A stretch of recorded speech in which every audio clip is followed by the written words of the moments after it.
Hey, man. Hey, Craig. So this week we have the Royal Palm Shuffleboard Club in Brooklyn. What'd you think of this one? Yes, it's one of my new favorite places, the Shuffleboard Club. Yeah. It's a bar, I suppose, at its core, but it's different.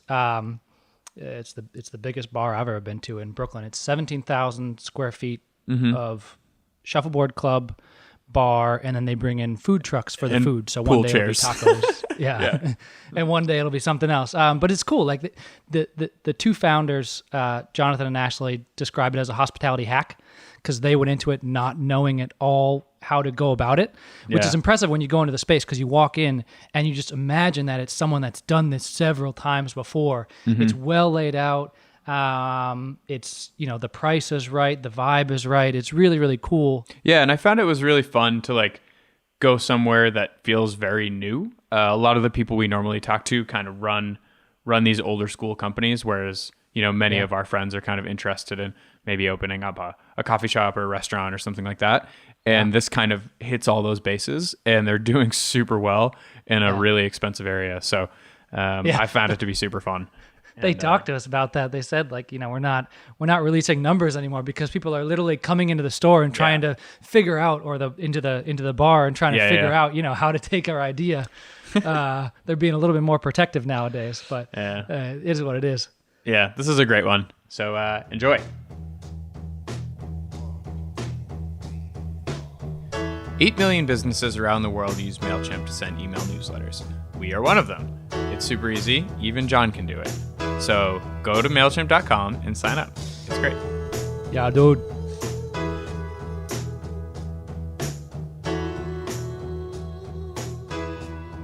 Well, how'd you meet?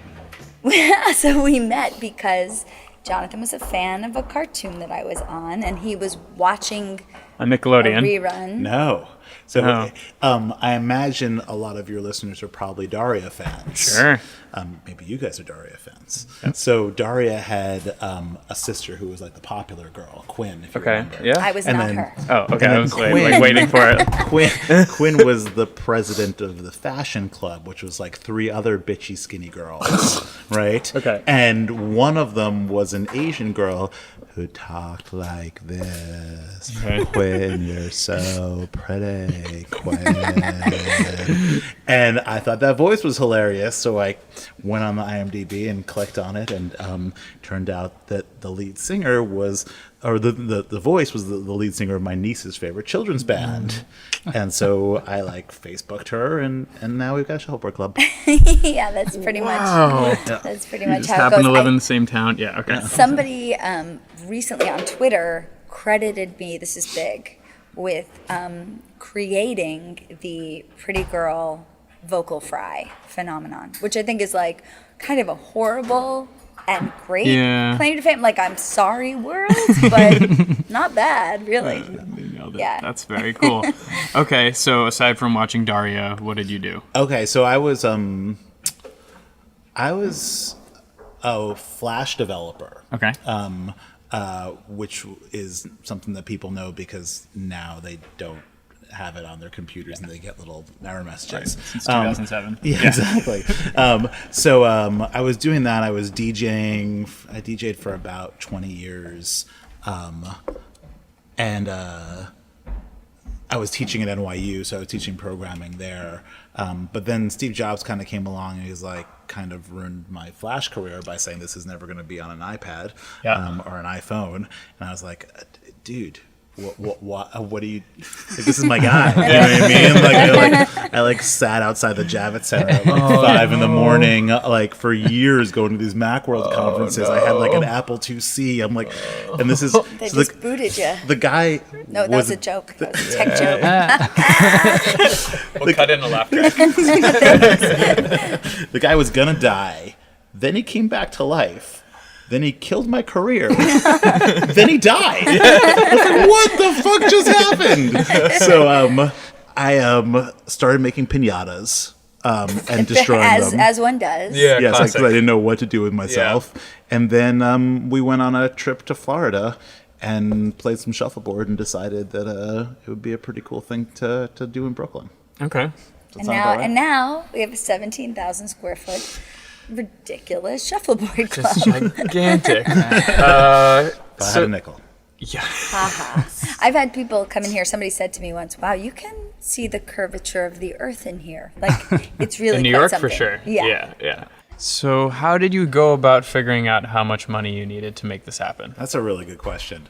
We did not have any idea. Yeah. Like, we're Jews. We don't know how to build anything.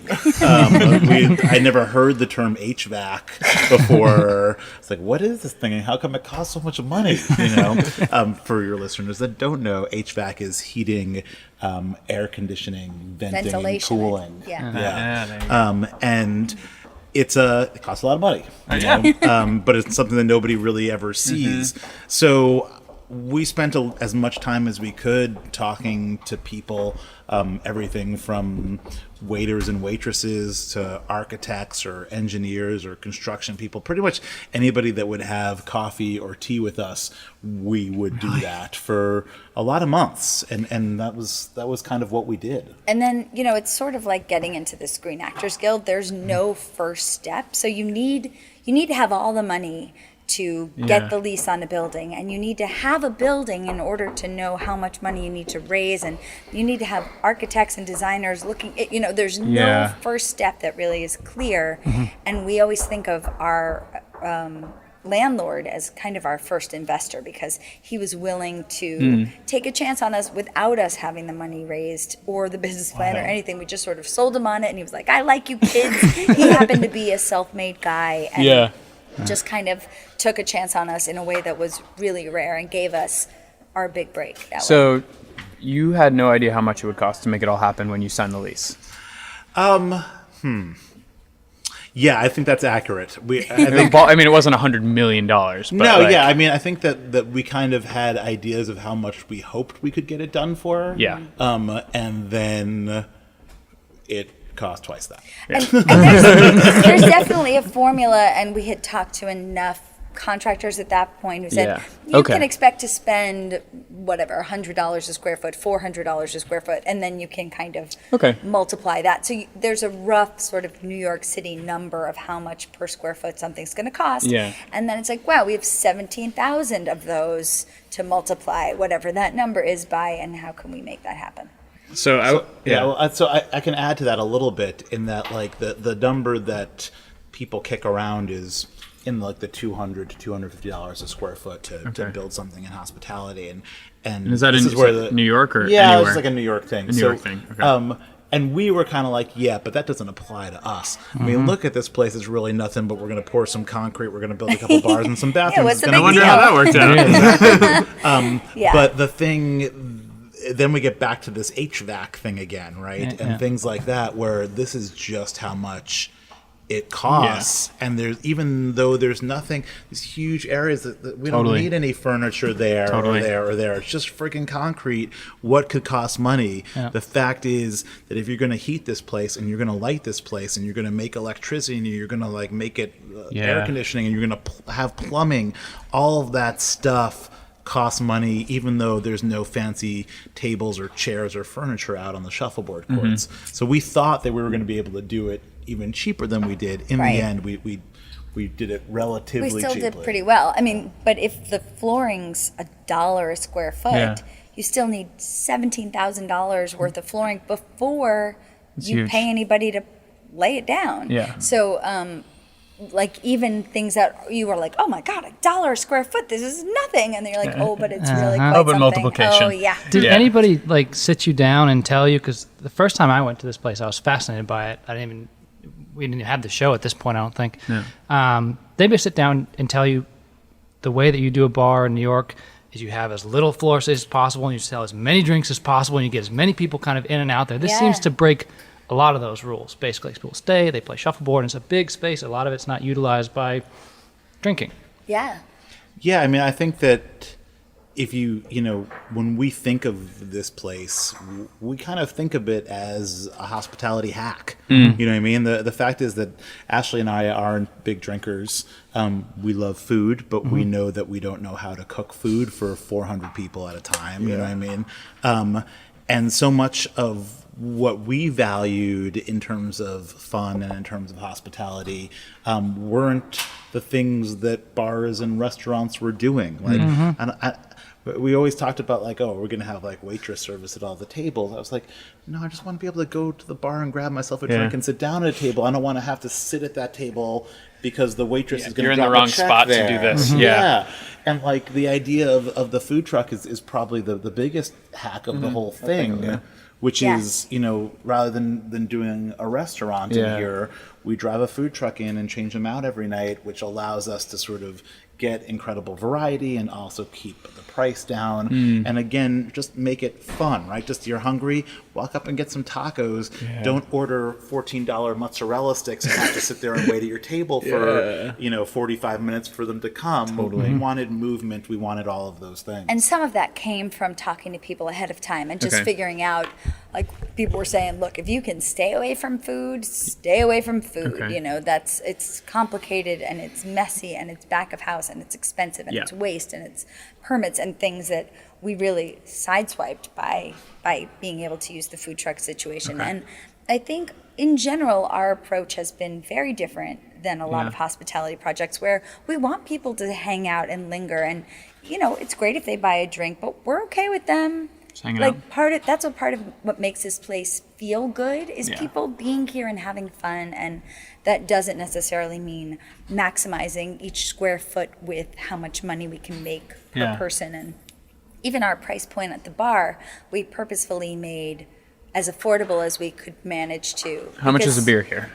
But on a league night it's $4, up to $7 now. So like $5 Pacifico, but like a $5 beer costs $5. We don't need to charge $6 or $7 for it. And as a result, people can come here on a regular basis and not just occasionally. And that was really important to us. We didn't want it to be a special occasion place. Yeah. So you have the space. You figure out it's going to cost you a ton of money. How do you go about raising that money? We wrote a business plan, which neither of us had ever done before. And I think that was the beginning of the fights. It was, but I have to say it may be the beginning of the fights, but another example of something that we did without knowing what we were doing that actually ended up looking different from everybody else's business plan because we didn't know what we were doing. And the mayor's department said that it was the second best business plan they'd ever seen. Fascinating. And the first one, Italy. So I feel like I was like, really, second best? Who was first? And then I was like, nah, right, Italy. Well, I think what was interesting about it, and particularly for your listeners who were interested in writing a business plan, perhaps, I think what we discovered about it was the idea that a business plan needs to do the two different things that me and Ashley were both concerned with and the thing that we thought about. And Ashley wanted to make it inspiring and creative and appeal to people's emotions. And for me, I was really honed in on making sure that it was logical and made sense from a numbers perspective, and made sure to have enough of our pro forma in there that we had built and really made sense in that way. And now I realize that those are the two parts of this, right? Trying to be able to walk that line between being inspiring enough to somebody who wants to feel it in their heart, and logical enough for somebody who wants to feel it in their mind. Absolutely. And that's where it wound up through a lot of sort of like pushing back and forth and pulling, be like, that word? I'm not saying that word again. You got to be kidding me, And I'd be like, I'm never giving up on this particular word, so we can just stop this argument right there.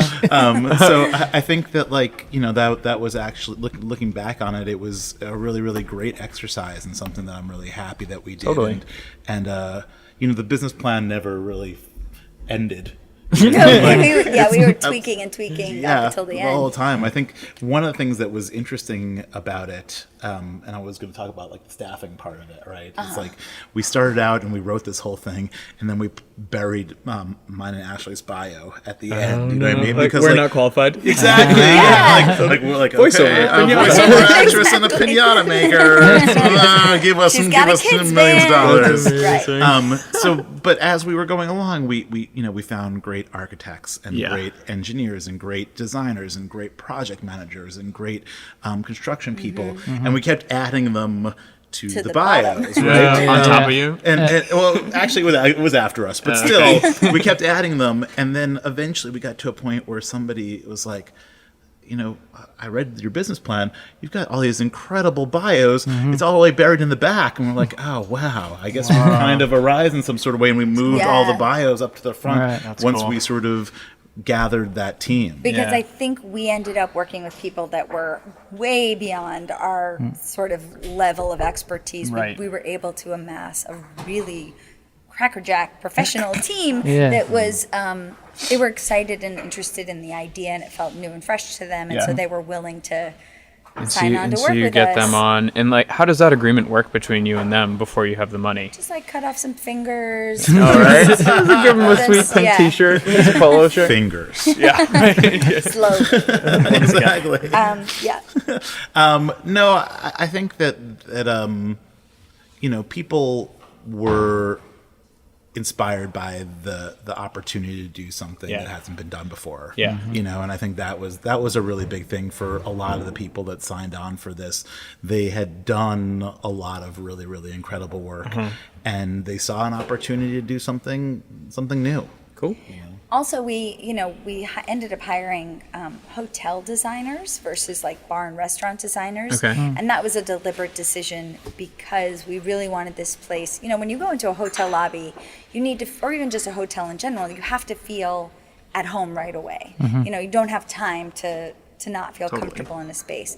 And also, hotel lobbies are a really malleable space. You need to be able to walk through there in flip-flops and a bathing suit on the way to the pool, and also a tuxedo on the way to a wedding. And so we really wanted to achieve that with this space where we could have a Sunday morning Bloody Mary feeling, but also be able to have a black tie affair in here. And I think that was one of the best compliments we got when we first opened, was someone said, I love that it's not too much of anything. It's not too fancy, it's not too casual, it's not too snobby, it's not too lowbrow. Like, it really hits this nice balance that we mostly got lucky with. I'd love to say that we planned on it, but so much of it was just this space feels really good in here. Yeah. And we didn't know that until we pulled up the paper and turned the lights on, and we were like, whoa. But a lot of that was Ashley's instincts too. She's from Florida and really had a really clear vision of the design of this place in a way that I never did. And for me, I was like, what are we spending all this fucking money on? Just pour some concrete, give me 10 shuffleboard courts and a bar and some bathrooms, and we're gonna have great, incredible people in here, and we're gonna run leagues, and it's gonna be super fun. And she's like, all right, Jonathan, that's all great, but if you want like corporate to come, and if you want girls to come, the place has got to look great. You know what I mean? And I was like, oh, fine, I guess so. Go ahead, do your thing. Right. And now I realize that, like, that's why this place makes money. You know what I mean? It's because like the place looks great in addition to functioning. And like, yeah, we could have had our leagues on Mondays and Tuesday nights with just having a dive bar. You know what I mean? Right. But For like sure, yeah. the rest of the time, we wouldn't be doing anything near what we're doing now if it wasn't for Ashley's vision of like, look at that. of what the design needed to be. And I think that speaks again to our tumultuous but successful partnership in that, right, Jonathan's like, I would come up with these cockamamie ideas. I'd be like, okay, hear me out. Remote control helium fish races. Right. And he would say, can we just get open? Can we just focus on the nitty gritty nuts and bolts here, and then we can talk about remote control helium fish races, Right. which, by Snail the way, races, coming snail soon. races. Coming Oh yeah. Oh yeah, I had this great idea. We were going to do, well, at one point we were going to do the roof, and I was like, what if we just have a perimeter where we're racing snails, and people can pick their snail, and then Wait they have for to 12 come hours. back. They just have to come back once a week and check on their snail, and eventually one snail's going to win. And meanwhile, we're getting like engineering reports in, and like the structure of the roof isn't sound or something like that. And we're like, are you kidding me? We need $30,000 to fix the roof, Yeah. and you're talking about snail races? Listen, Just shut up, for God's sakes, with the fucking snails. ask your listeners, anybody out there listening, if you'd like us to now have snail races, feel free to write to us at info@royaltongueshuffle.com and request snail races. Any I way will to make it monetize happen. a snail race? Any Yeah, way at all? you can pay to like bet on your snail. Who do you bet with? The other snail racers. No, you bet with Gotcha. the drone that flies around. You write it down. So you're betting with the other snail Indicative racers. snail cam. Okay, but so like, something yep, you definitely could we got log the money on for and- snail cam. Like, so you're betting with the other snail racing people. Yeah. How do we make money on it? They're drinking a beer while they're watching their snails, and they've got to come back once Totally. a week and check on their snails. They're here; they might as well And have some a people beer. forget about them. And So then you it's take just, them. it's just Yeah. free money. No, because we're not betting on the snail with them. Maybe they That's buy not- the snail. Maybe they buy the snail, and then at the end they Oh. can take it home as a pet snail. What makes you think the snail's gonna? Who's gonna feed the snails? This is a terrible idea. This is what I was doing. This is crazy. Listen, This every day for 2 We're years. joking right now. They This can't is all be totally the winners. conversation They that can't happened. all be winners. Sometimes you got to throw some snails against the wall and see what sticks. Oh, jeez. All right. Point is, Yeah. it takes a No, but village. it's cool. But like, and you, yeah, exactly. And you like kept that. You kept the love in it, and you kept the fun in it, despite having to deal with the financial costs. Yeah. And that's where most people don't do it. So how much money did it take to make this happen? These days, we're not revealing that. The reason being that there's a lot of people out there who think they can make a shuffleboard club. They're boy. like, look at how wonderful this place is, and they're like, I can do that. Dude, knew every amount of money Shuffle that it cost right right off off the the bat. bat. Said I could do that. I'm singing. I thought I came along. I could do that. That's the I first went, song we've had. Song's a loose It's a loose, interpretation. loose interpretation of I can do that. So we're now we're at a moment where there's a lot of pressure to grow. I think people see this; they have a great time here. Either from partners of ours who are like, "Hey, when are you going to do another one? I want to be in again," or from somebody somewhere who's like, "Hey, I want to build a shuffleboard club. Will you come do it with me?" Or they're like, "Hey, I want to be a shuffleboard club, and fuck you guys. I'm just gonna do it myself. Right, I I'm can gonna do come that." and take Why are you pictures of emailing me? everything. Take pictures of everything Oh, and then man. go and then be like, this looks oddly familiar. yeah. So Or like we're doing a podcast. Just kidding. We're starting a shuffleboard club. This is a great way. If you're gonna try to Dude, this is the would be most best. involved version Take of it. the. Take it. You guys have win. some. Yeah, We you are have some totally- know-how. So I think that we're in a really sort of interesting spot right Yeah. now where we do have access to money, we got access to opportunities to build more of these, and we're trying to make the right decision and not jump too quickly. We know that a lot of businesses fail because they try to grow too quick, and we're so happy with what's happened here, and we don't want to try to do too much too quickly. But Yeah. there is an opportunity, and we're starting to grow now and move on some of those opportunities, and we're excited about what's next. Yeah. And we also, we didn't want it to just be about ego. Like we're single people in the world. Like, how much money do you really need? Like, is it about us wanting to spread the gospel of shuffleboard or build new communities or make new friends? Or is it about making money? Or is it just about like ruling the shuffleboard industry? And so we're like, all right, it can't just be about ego. But Yeah. then we have this flamingo wallpaper in the bathroom. Oh, yeah. It's like the crown jewel. That was another big fight for Jonathan and I. But now every time someone takes an Instagram picture, I point it always out there. and elicit a, come on, give it to me. You're right. But then another restaurant in New York used the wallpaper. And it was like a mini version of what it's going to feel like for someone to rip off the whole shuffleboard. Like it was like, big wallpaper. And just having that sort of That kind of burn keeps the fire. was like, going. all right, no, we have to open another one, totally. in a way that I don't know that I hadn't anticipated having funny. that kind of Yeah. like stab in the heart reaction Yeah, to that, happening. All this to say that how much did it cost? More than we thought it would. A lot. You know what I mean? Yeah, A a lot lot of more than money. we thought it would, and took more time than we thought it would. But all of that said, it's been incredible, and the place has met with more success than I think even I thought that it would. And I'm the optimistic one. You know what I mean? I'm the guy who's I'm the like, Bert and he's the Ernie. I'm totally For the sure. Ernie, for I'm sure. totally I'm the like, Bert, yeah. it's gonna be great. Everybody's gonna come, Like, and I nobody's coming. It's not good enough. We're- We need to have snail races, or else nobody's coming. We're not enough.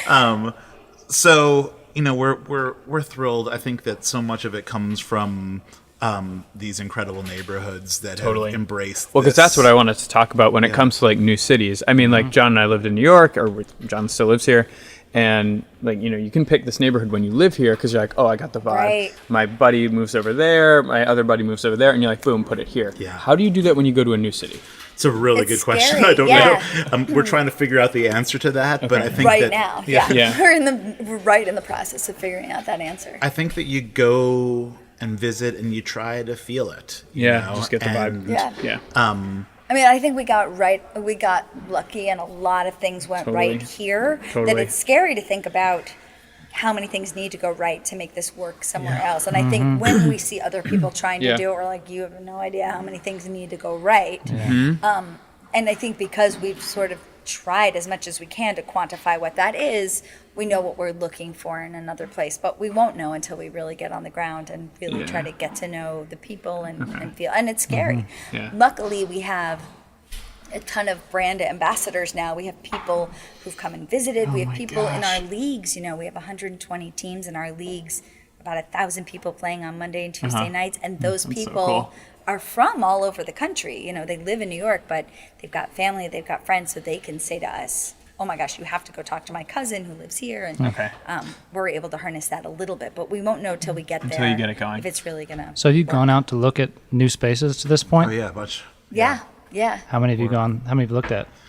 Well, we've looked at around 4 or 5 cities and neighborhoods in all Yeah. of them. I think that the big thing I think in our mind is that we're really looking for a place that we can build another community. You Yeah. know, and in New York terms, we don't want to be in Times Square. You know what I mean? Yeah. We want to be someplace where people live, that they feel good about, that they want to hang out with their neighbors, with the the various sort of neighborhoods around Totally. them, and feel good about the place, and people that are open to trying something a little different and being a part of a community. And I think that's what's important for us as a starting point, Yeah. and making it a place that we want to hang out in. You know Yeah. what I mean? We want to hang out with these people. We want if we Totally. go somewhere and we don't like and just like, dude, I don't like the vibe of this at all. Right. It's not like we may make a lot of money in Vegas, but Yeah. we don't want to live in Vegas. So for us, it's a lifestyle. So we can open ours as in much. Vegas. That's a yeah, good Go idea. ahead. Go ahead to Vegas. You guys, Vegas. I always say that like once we open one in Vegas, you'll know we've given Shut up. it We're down. just cashing Yeah. it in, Yeah. and we're just heading home. That's We were right. about to We retire. should stop saying that. We should. We might open in Vegas. And it's- We're on Las Vegas, coming soon. But yeah, I think that Yeah. part of it is really where do we want to live? Where are the people we want to get to know Totally. next? I So think- one thing people talk about when we interview them is that hiring people is always super difficult. I assume you guys aren't going to move somewhere. Maybe I'm wrong. How do you find the person to run the next? no, we're gonna road? move. We're gonna move. You're gonna move. I mean, we'll go back and forth for a while. I think Okay. even from the business plan, we always knew that this business in particular Yeah. relied completely It's on you. the quality of our staff. No, Okay. on our staff, and Okay. our staff is incredible. We got so lucky, and I think when we were starting, because we born in the hospitality world, everybody said, don't get attached to your staff. It's a big turnover business. They're going to be in, they're going to be out. Don't get attached. And we have like so many of our people that we started with. If you look around the club, cool. we give everybody jumpsuits when they hit their 1 year mark, and almost everybody has a jumpsuit now. I have a theory on the staff also, Okay. because again we've kept all of our people and it's been great, and these people are our family now, and we love them a lot, and people are constantly asking like, well, how did you pick these incredible people? And I believe that I don't think we know what we're doing in any sort of way, and I don't even know that we picked incredible people.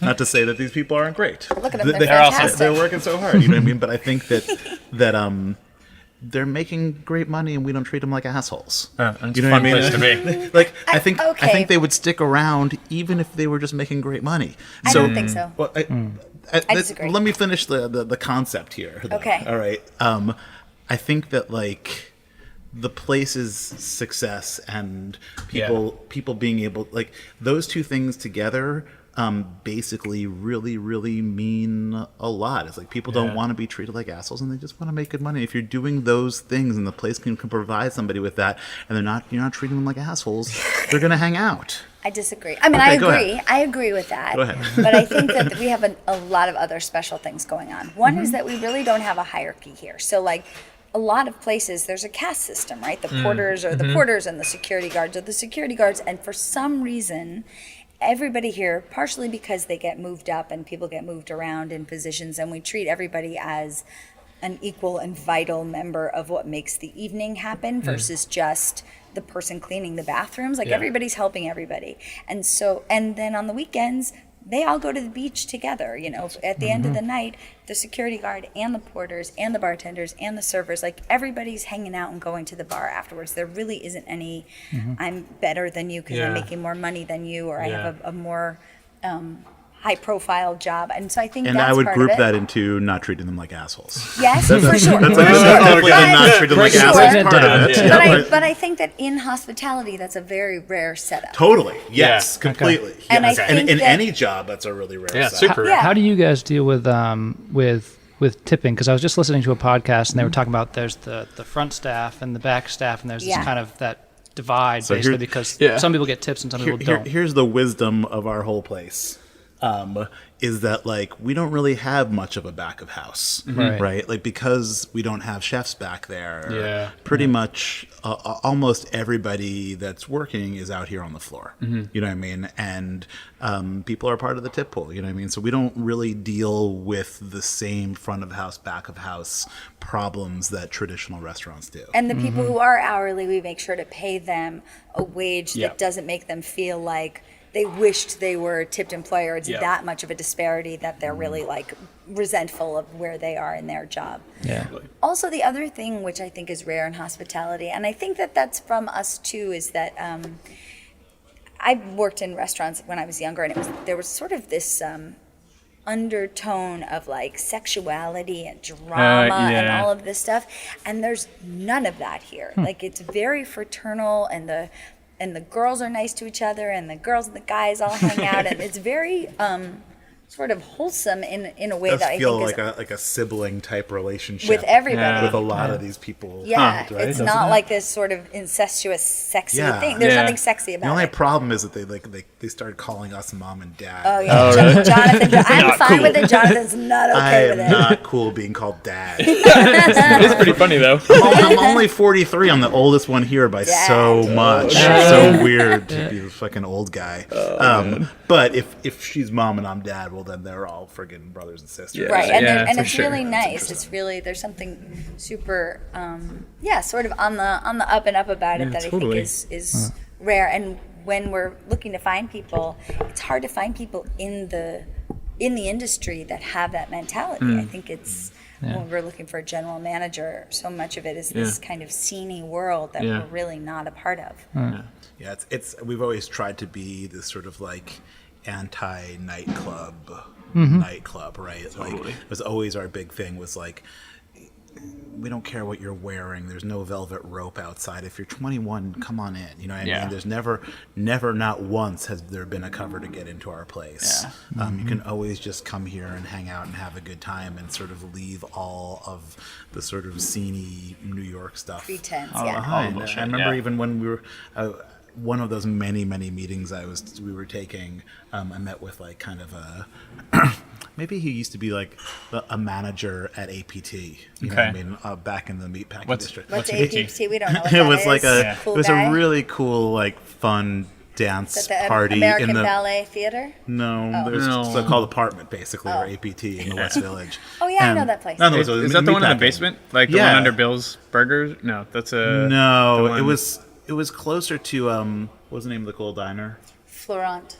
I think it was closer to Florent. Oh, Anyway, whatever. they were like, so you're going to get like hot girls working as the waitresses, and we're like, and I was like, no, that's not what we're going to do. I mean, they'll be great, and you'll totally want to sleep with them, but not because they're Just because hot. they're lovely. Exactly. So 'cause good they're at gonna, shuffleboard. Well, because they're going to look at you in the eye when they talk to Yeah. you. You know what I mean? Yeah, And they're they're- going to be they're like cool. present and a really like you're gonna like them, Yeah. but not because they're super hot girls. We're not getting models to be the waitresses here. Like clearly Yeah. you don't know our community. This Yeah. is Brooklyn, and like people aren't looking for that. They're not looking Yeah. to pop bottles around models. You know what I mean? I It's am. not- I am definitely. You're looking We're to pop working bottles up to around it. models. Well, When I say Las models, Vegas, I mean finally. like model cars, model trains, Oh, sure. pop bottles of acrylic paint. Exactly. X-wing fighter. Yeah. Pop bottles next to models. Like, oh, you Model. scale train. All right. Perfect dorky comment for our dorky anti-night club. Yeah, we got models, all right. Yeah. Oh yeah, we got models. That's rad. So, all right. So you guys have been open 2 years, almost 2 years now. More than 2 years. Just hit 2 years. Just to congratulations. Thanks. What is that anniversary? He just got married. What's the anniversary for 2 years? Doesn't even It's matter. like wood or It's something. like worse than wood. We- No, wood's Shuffleboard? like, no, it's It's like tin. saliva. It's probably a baby or something. We were like staring down the barrel of Yeah. the holidays without anything to do, and we Yeah. were like, we should just go away somewhere. So we picked up and went to the Dominican Republic, and they were like, "Are you celebrating anything?" And we're like, "The second anniversary of our business," and they made us like a chocolate strawberry, like happy second anniversary, like this whole thing. We were like, thanks, not that kind of an anniversary, but thank you. Yeah, that's Thanks good for enough. that. We took a picture and sent it to our staff, like, happy second anniversary. Yeah. So in 2 years, or just over 2 years, what have been like the biggest learnings for you guys? Maybe about yourself, about even running a company business. Turns out I'm a total misanthrope. For real? I just like to hide in the back. Well, you know what it is? I love to talk to people one-on-one. Yeah. But I don't know what to do with myself in a big group of people. Jonathan's great at it. He's the belle of the ball, and he goes up and he can just kind of work himself into a conversation. I found a tremendous amount of surprising misogyny, just sort of, which I didn't anticipate, Really? where people are like, oh, you're the owner's wife. Or if we're together, they assume I must be a manager or something, but they'll never assume that I'm an equal partner. It's very rare that they see both of us and don't assume that he's the boss and I'm somebody who beard. works for him. Beard. It's the beard. It's the And beard. he's very 'Cause people commanding. call him Dad. Not a commanding presence. But that was a really surprising thing. How do you for deal me. with that? I mean, I get real angry and I stomp. I stomp on their foot, started throw a stabbing glass people. in their face, and stomp off. That's what the bouncer's for? I think at the beginning it was really hard. I Sure. wanted the credit and I wanted the Yeah, yeah. attention, and it was really hard to go. You know what? I'll make the same amount of money. You know, it took a long time for me to not have to be in charge or in front to feel Yeah. ownership.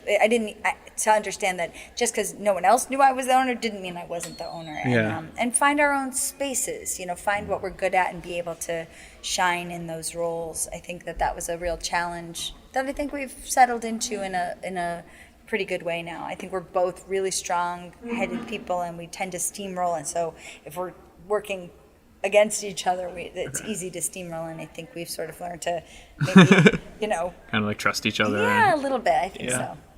I think what I've learned is has to do a lot with the amount of time and the way that we put emotional energy into the things that we care about, Okay. And social energy. And I've made this analogy before, but let's just say that you have a baby, right? You guys have babies? Nope. No babies. Look at us. No babies. That's why we all look so young. Yeah, I know. Look how beautiful we are. Let's say you have a baby and you play with that baby for like 16 hours one day. It's not like the 17th hour isn't going to do any good, right? Yeah. So there's no actual point when the benefit drops off of giving love to and caring for this thing. And if this is the thing that you care about more than anything other, well, then how do you ever fucking stop? Right. Right? And I didn't know how, for a pretty long time. I still struggle with that. So that's something that I imagine new parents have to deal with all the time. I don't have any babies, so I dealt with it with this. Yeah. And then the other thing that I found really difficult, and still somewhat continue to find difficult is how much of a grind the hospitality industry is. Okay. And when you're putting so much social creative energy into work, well, what does that look like when you get off? Because I can tell you that when I leave here, I go the fuck home. Dude, I believe I'm it. not going Right. to a party. I'm not going to No. a bar. I'm not going to hang out with And people. that's all I the want worst. to, all I Yeah. want to do is go home and be alone. I don't want to see anybody. Totally. And I really thought that I'd have more friends after having a super successful shuffleboard club that hundreds of thousands of people would have Mostly come he through. just likes me. Mostly I'm the only person he can. Oh, no. I mean, no, but it's true. I think that Yeah. the thing that creates friendships are the time Shared that you spend with experience. people. Yeah. And if you're not spending time with people, Mm-hmm. or maybe you're spending time with people here, but it's 1 minute with Yeah. 500 people, not a half hour with each person if you're doing your job right. Yeah. So what you wind up with is a bunch of acquaintances and people who know you that you don't know, and it's kind of been pretty terrible for my social life actually. But Yeah. not in a way that I'm not complaining about it or anything like that, but Yeah.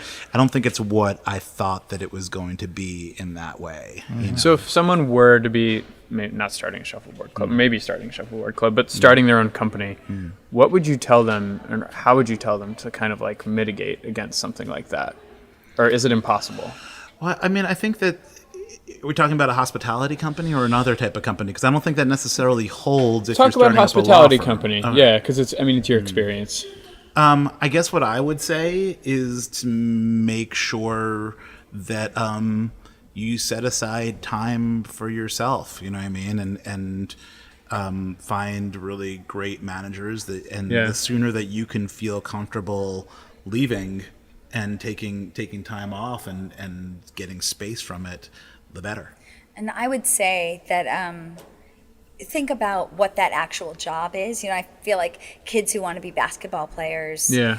like just see the outside version of that job. But Yeah. most of being a basketball player is, studying playbooks and going to bed early and having a strict diet Totally. and exercising and the hang out in hot tubs with ladies and playing shuffleboard, And popping models. playing basketball. Popping popping bottles models. next to models. That's 15% of that job. The job is all this other preparation and playbooks and all these other things that Yeah, I for don't sure. think people go, wow, owning a shuffleboard club would be so cool. And it's like, okay, but remember that means keeping people's paychecks, keeping people, being responsible for people's lives and rents and HVAC and dealing with things that are breaking down and paperwork and fire department stuff and all these other things that have nothing to do with Yeah. drinking a tropical cocktail Yeah. and playing Connect 4. And so I think I would say that any business that you're considering across the board, take it to the next level and think about what a day looks like. Think about what a week looks like. Think about the things you don't want to do. I read an article once that was talking about that really the key to success is being able to tolerate the things that you don't want Wanna to do that do are part of that over job. and over again. Yeah, the good stuff, Totally. It's what can you tolerate? Yeah, but the thing I kind of wonder with that, because it relates to some of the best advice I ever got was I was talking to my uncle, and he's like, before you decide to go down a path, think about what winning looks like. Yeah. Because it's exactly what you're saying. Like, go through all the motions, but it's really tough until you're kind of there. Like before, when you're making piñatas, you don't know oh fuck, in like a couple of years I'm gonna have to deal with HVAC. So I Yeah. mean, like, what do? You just talk Talk to people. yeah. Talk to as many people as you can and hear what they don't like about their job. You Yeah. know, what's the thing that they wish wasn't a part of their job? Because it's going to be a part of your job, whether you want Yeah, it to you or can't not. avoid it. Yeah. I mean, I think our shuffleboard leagues definitely allow us to see some of those really, really nice things about the place in a way that I think we might forget about if there wasn't this community here. Yeah. we don't play anywhere near as much shuffleboard as we should. Like the reason why we made this place is so that we have a place to play shuffleboard. And make friends and hang out, and that's not what this place is for us. Yeah, very very often it's not. You know what I mean? And from Wednesday through Saturday, it tends to be a tough place for us to do that. But then league night comes around, and these are the people that love the place that we've seen now for 2 years every week, and it sort of allows us to not have that 1 minute relationship with people. Yeah. You know what I mean? Like I'm probably gonna play I'm gonna DJ one of the weddings for one of our teams. Man. You know what I mean? Cool. And like Ashley had Will come over and box matzah. Oh, yeah, right? He boxed matzah, and also he was here, we had the championships on Sunday, and on Saturday he came by himself to play, and I was like, what are you doing? I was going to Escape the Room. I was like, we need an extra person. You want to come to Escape the Room with me? And he came and played Escape the Room. Yeah. It was very good. And I've gone down there and played with them, you know what I mean? And and it definitely is really helpful to remember that, like, if you do wind up in those situations where it's not just the bad things, but there are the good things that you did it for in the first place, do those things. Right. You know what I mean? Because Yeah. we forget to do them sometimes. Yeah, you know what I have mean? a friend who owns a big bakery and multi location bakery and never bakes anymore. Started because she loved baking, never bakes. It's just not a part of her world. She's running so many, and that's in terms of our growth. We want to be really careful that we still get to stay on the ground and still be around our staff and our people and be able to implement snail races and not be in some office somewhere dealing with operations, which is not what either of us, we can do it, but I don't think it's what we would enjoy as our day-to-day life. And so when you go from 1 to 2, maybe you still stay on the ground, maybe 3, but past that, you're working in an office, and I don't know that that's what we want to be doing. We'll see. But I think, you want to work in an office? All right, call if me. this is my office, then it looks pretty good. Hold court here. You know what I mean?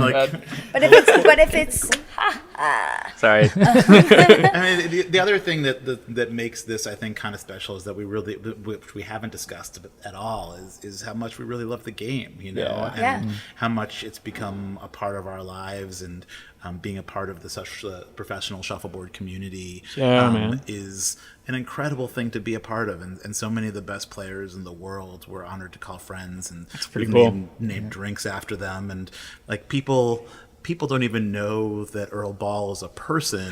They just think it's a drink because he sold 100,000 of them. Yeah, Shuffleboard Bob will come down and teach, and we'll give him little things to hand out so people can drink free Shuffleboard Bobs. And wait, there's a Shuffleboard Bob? There's a real person called Shuffleboard Bob, So you're educators, Yeah, and we're also both internationally ranked players, which is ridiculous. Jonathan's a much better player than I am, but I'm still top 50.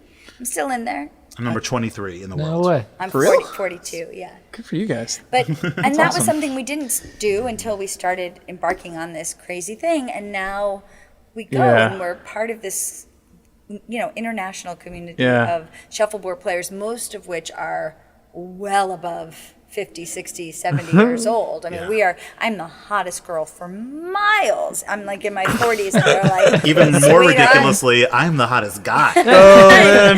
They're just like, you young kids. Man. No. Don't sweat yourself, man. Come on, you're the hottest guy. There we go. I'm okay. You're right. You're top 10. Yeah, I do okay on hotness at the shuffleboard scene, but like that's a really special thing to be a part of. And a couple weeks ago, I went down and played in a bunch of tournaments down in Florida. That's cool. And just sort of like barnstormed the Florida shuffleboard tournament scene, and went to a bunch of different shuffleboard clubs and played in a bunch of tournaments. Man. And like got friends there, and like people were like happy to play with me on their team, and like it's a really neat sort of other side of this that makes it feel really authentic. Yeah, not just slinging drinks. Totally. And also, because we've had this league for 2 years now, people are getting good. Yeah. I know. I talked to Jesse and Creighton about it, and they were They're like, good. "Oh yeah, we're into it serious. now." Yeah, it's not just like on Saturday nights, people are just messing around. Sure. Although we really try, our staff gets on and teaches everybody how to play, and we really try to enforce taking it seriously and not just messing around on the courts. But on Monday and Tuesday nights, like people are getting good. And that's sort of a goal. We're hosting our first nationals tournament in June. Okay. And I'd love for our people to get good enough that we can start taking them on the road and really, We most of the shuffleboard strategy books are long out of print now, but we've been making a collection at the front desk. Yeah. So Shuffleboard Bob actually started the Shuffleboard Bob Lending Library and donated a bunch of these out of print books that nobody really has access to. I mean, I've been collecting them all on eBay for a few years now. Yeah. So I've got some copies, but anybody who's a member of the league can check out these books that are long out of print, and they're these sort of like these tomes of incredible shuffleboard strategy that is nowhere to be found. You know what I mean? It's not like it's like somewhere on the internet. The people who know this stuff don't know how to work the friggin' internet. So that's not totally true. There's plenty of like like technically savvy older folks that running like, their own servers on this. Dot matrix. If not running their own servers, they're like on Facebook. Like we know like a lot of these folks, you know, and That's like true. Stan McCormick, the Shuffler. The Shuffler.net. You know what I mean? There's always a guy. That's awesome. And like there's a bunch of others too that like can do this. But this would require there's nothing that was online. It's all, hardcover books. Those Capricious discs, that's a classic. The Floyd Swem classic. That's Capricious discs. Okay. So to kind of just like wrap it all up, you guys just like do you have shuffleboard tips for people? Like, what would you tell someone who's never played shuffleboard before? Do you want to start with Trust Your Silent Captain? Well, sure. I mean, what I usually tell people when they come down and play is that it's 15% skill and 85% strategy. Okay. So it's more about, a lot of people make the mistake of just going out and trying to score and knocking each other out, scoring and knocking each other out. Yeah. And what the pros do is they put out a disc that isn't scoring, and then the next shot they hide behind it. Okay. So really it's all about finding places to hide and where your opponents can't get to, and that's all strategy. So I think that if somebody really cared about playing and getting good, I would say to focus more on the strategy than the scoring. Okay. Can you please like write a business book in like 50 years, like really cheesy about shuffleboard? Definitely. Something that compares shuffleboard strategy to strategy business of life. strategy. Right. Life on the courts. Exactly what I learned. Well, one of the things we have written on our walls here is Trust Your Silent Captain. Okay. The silent captain is the scoreboard. So a good player plays very differently if they're ahead, if they're behind, if it's late in the game, if it's early in the game. If you're up by 15 points and you've got one disc left and they've got one disc left, the last thing you want to do is put up a 7, because what somebody could do is knock your 7 into the kitchen, stick the 7, 17-point swing, you've lost the game. Oh, man. Okay. Right? If you just push off there's no way for them to score 15 points with one shot. Right? So having a knowledge of the scoreboard at every point in time is really important. And then the only other very simple strategy that I would give to people has to do with the hammer. All right. Okay. So the hammer is the last disc of the round. If you're you switch who gets to shoot last, basically, right? The person who shoots last has a distinct advantage, right? Because nobody can knock them out, right? So what I say is if it's the other person's chance to shoot last, if they have the hammer, try to shoot a little bit lighter so you're going to block up the board to make it so that they have less to shoot at. If it's your hammer, shoot a little bit deeper in the board so that you'll have more to shoot at the end. Okay. That's probably a little bit advanced. That's a little advanced. What? But I'm sure. That's valuable. That's the real stuff. Say no, that's super helpful, Jonathan. Jonathan. Very helpful, Jonathan. It's the last chapter of the book.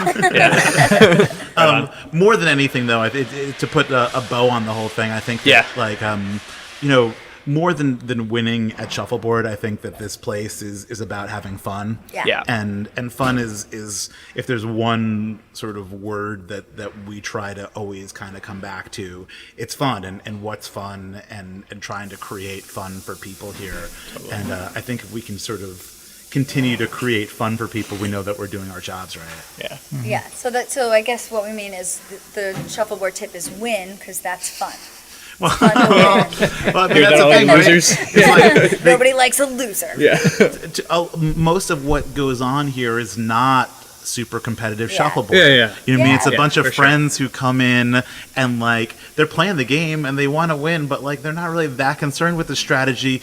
They're concerned about hanging out with their friends and having a Totally. good time and having a beer and playing a game. And also, Totally. there's nobody who's an all-state shuffleboard player from high school. That's kind of what's cool about the game is that unless you're coming with league players, There's no like ringer it's in your really- office. Exactly. It's Yeah. really an even playing field. When we have these corporate parties, it could very likely be Janice from accounting who's like the everybody wants on their team. It's not like there's one person who's been doing it their whole lives. Really, everybody's coming from the same place, and that's a kinda really cool. rare. Thing for anybody to do. You go to you go bowling, and there's always going to be people who are really good. You play pool or whatever. There aren't a lot of Yeah. games that have like a low enough barrier to entry. Yeah, but it's it hard is to be also- very good, and it's hard to be very bad, which I think is a nice place to be. Cool.